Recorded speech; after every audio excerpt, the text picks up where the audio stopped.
Hey, what's going on everybody? Welcome back to another video. The past couple of months we've been working through the latest iPhone line, testing out their cameras and how far we can push them from a kind of more cinematography standpoint. We did the 12 Pro first, we did the 12 Pro Max, and today, due to many people asking, I decided to test out the 12 Mini. Now, right before we get into that, if you didn't see what I uploaded yesterday, was basically a trailer for a video that's coming out this Wednesday, December 16th. If you're watching this one, odds are you're probably pretty interested because I'm going to be putting head-to-head the iPhone 12 Pro Max versus the Samsung Galaxy Note 20 Ultra. And so if you want to check out that trailer and how you can win some awesome prizes, including a brand new anamorphic lens for your phone, check out the top link in the description down below. And don't forget to get subscribed so that you don't miss any of these uploads. So one huge shout out to my mom for giving up her phone for about an hour. You may notice this video is a tad shorter. I had this for an extremely limited time and it started completely downpouring on me, so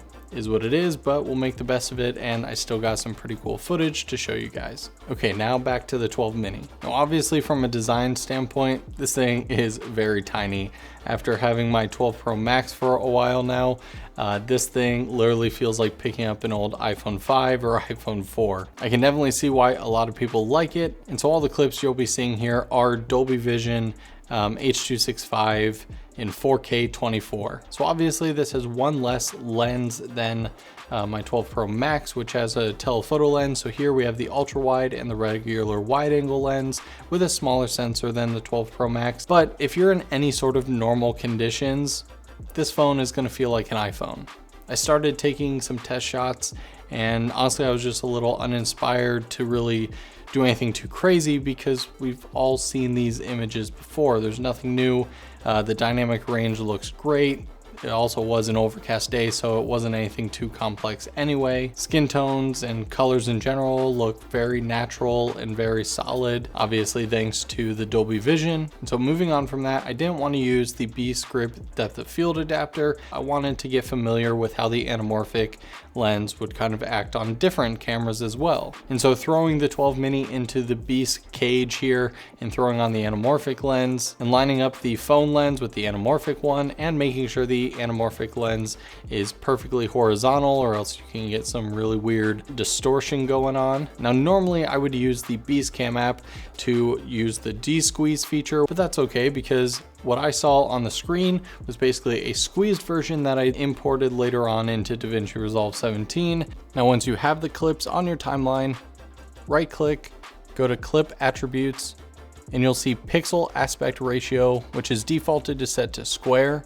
You'll want to change it to one of the anamorphic options. Since this is a 1.55x anamorphic lens, we'll select 1.5, and now you'll see your clips de-squeeze on your timeline. And now you have a solid looking anamorphic picture. Now a couple things if you have never shot anamorphic before. Obviously anamorphic is known for the crazy lens flares and oval kind of bokeh going on in the background. But here you're also going to notice that especially the edges have a little bit more barrel distortion to them, and it's definitely softer, which is also true in high-end anamorphics. Now once you get up to something like RE anamorphic primes and stuff, they are still very, very sharp while still maintaining that characteristic. But I've shot on nearly $10,000 anamorphic lenses like the Atlas primes, and anamorphics are very hard to pull focus on.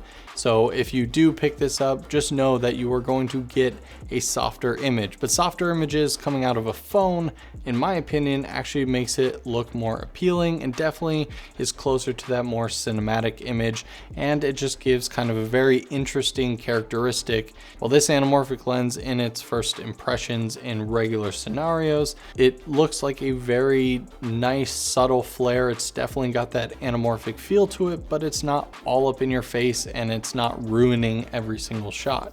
It also did add just some nice halation to different light sources, like shining it on the car light right here. Now, one thing to note that Beastgrip did tell me about this lens is you don't want to use it with any sort of stabilization turned on, because that mixed with the rolling shutter and just the characteristics of the lens already being a little bit distorted, as all anamorphic lenses are. If you're walking and things like that, it can start to look really funky and almost look like some really bad version of a warp stabilizer. If you're using something like the Beastcam app or Filmic Pro or any other third-party app, just go in and turn off stabilization, and you won't really have that kind of wobbly look to it. Now, when looking at a squeezed image before you de-squeeze it, it also is hard to tell what is perfectly in focus. I was really trying to focus on this little like berry on the tree with a very busy wooded background, and that was pretty rough. But as soon as I kind of locked focus on my hand on the same focal plane,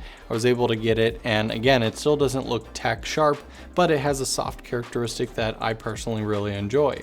Now, I know this may sound like I'm just talking about this anamorphic lens when you're like, I kind of clicked on this video for the iPhone 12 mini. And to be honest, I think it's actually a good thing that I don't have too much to say about the 12 mini's camera, because the whole time I was shooting with it, it just felt like an iPhone, which could sound boring because it's nothing too standoutish, but it's also a good thing because iPhones have amazing cameras, not to mention the fact that this phone is $700 in comparison to something like the 12 Pro Max, which is almost double that. Now, of course, you're getting a little bit extra features on the 12 Pro Max. Most of the time we're shooting in relatively decently lit areas, and especially for video, if you're trying to do anything for like a project or a YouTube video, as long as you light the scene properly, this looks like every other iPhone 12 phone kind of out there. And so while in my 12 Pro Max camera review, I was annoyed at how that phone for the price didn't have a bunch of extra features,